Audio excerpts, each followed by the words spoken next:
Today's world runs on oil. From transportation to plastic, oil has become the primary resource exploited.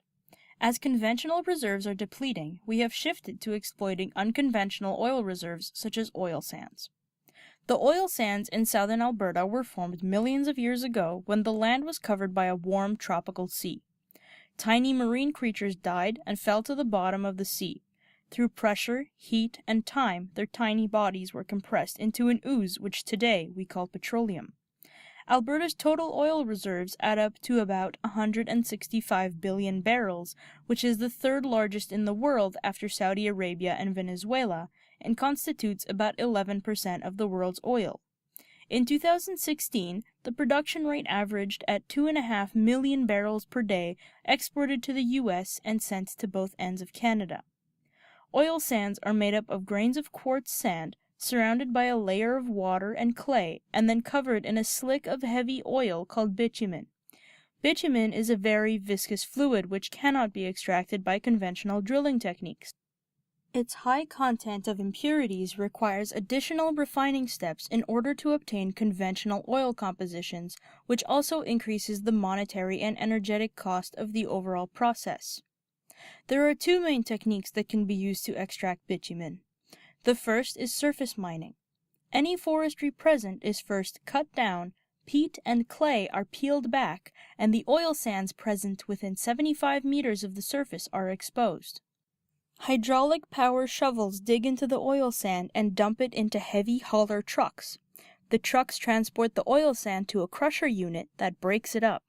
Bitumen is then separated from the sand using a hot water extraction process. Only 20% of Alberta's oil sands can be recovered through surface mining techniques. The other 80% is retrieved by in situ drilling.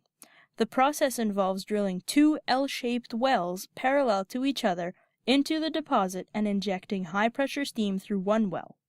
This heats up the bitumen, making it easier to pump up to the surface through the second parallel well. This is called steam-assisted gravity drainage. The extract is then shipped off for further refining into the conventional petroleum and petroleum-derived products we are familiar with. There's a significant economic benefit to exploiting Alberta's oil sands, which contributed $23 billion to the Canadian economy in 2015. The direct employment within Canada, not just Alberta, is expected to grow from 151,000 jobs in 2015 to over 225,000 in 2038.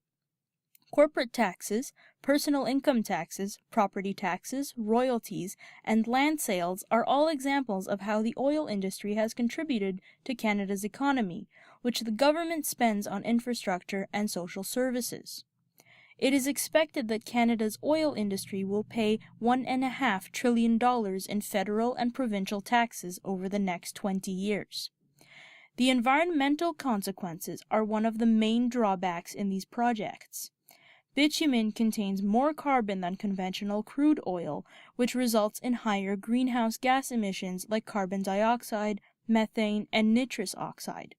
The production of 1 barrel of oil from oil sands releases 80 kilograms of greenhouse gases, which is 3 times as much as a barrel of conventional oil. The process also requires significant amounts of water, which often come from local natural freshwater reserves. Streams can also be diverted or removed and wetlands drained to prepare the site. For example, 2% of the yearly flow in the Athabasca River is allocated to nearby oil sands projects.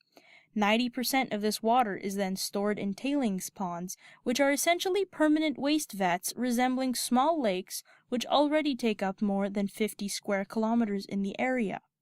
The used water is heavily contaminated with naphthenic acids, solvents, as well as leftover salts and bitumen from the refining process. If leached into the groundwater, the soluble contaminants seep into the waterways and have devastating effects on wildlife and locals. The oil sands projects also affect nearby resident communities, especially indigenous populations. These environmental impacts on land, waterways, and ecosystems are all long-term problems that fall on the locals. Pipelines have also become a popular method of oil transportation since it decreases the necessity for higher-risk railway transportation. However, projects like Kinder Morgan or Keystone XL pipelines require the expropriation of residents along the path, disrupting local communities.